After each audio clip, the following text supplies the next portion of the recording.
Hello everyone, this is Mini Ninja speaking. First off, happy Canada Days for those who happen to be in the region.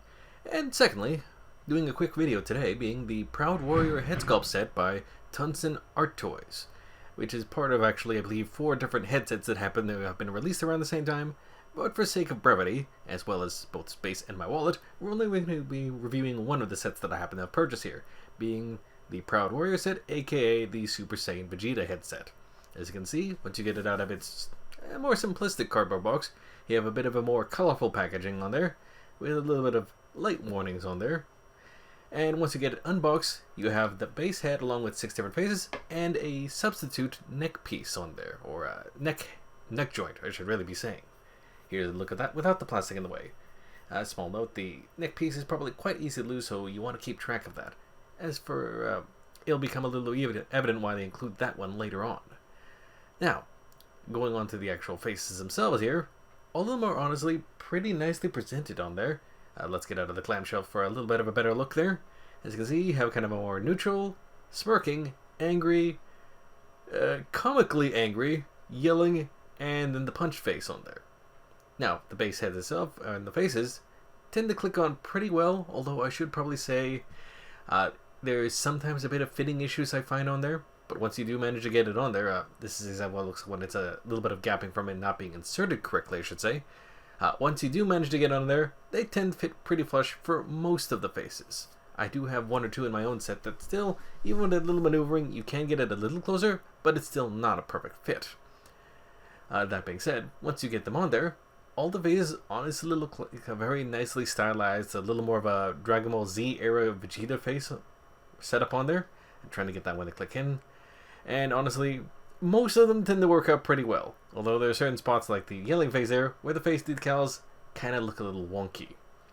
Now, in case you're wondering why you have that little neck part, that's because one size doesn't fit all.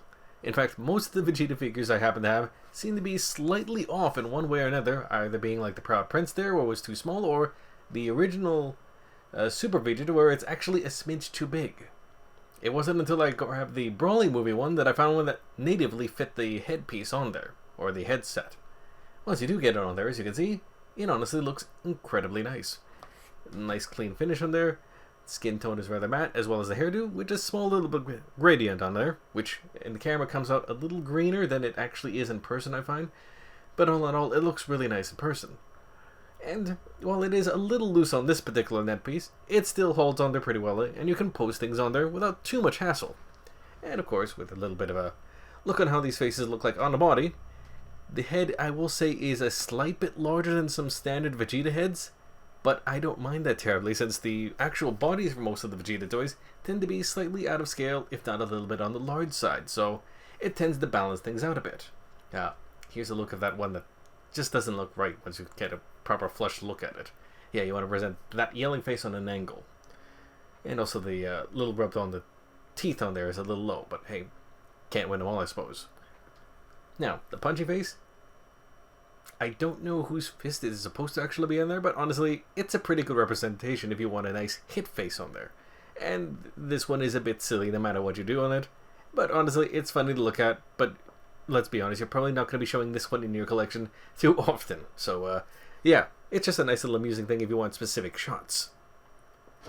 All in all, though, my general opinion of how these faces look on there, they're actually quite enjoyable.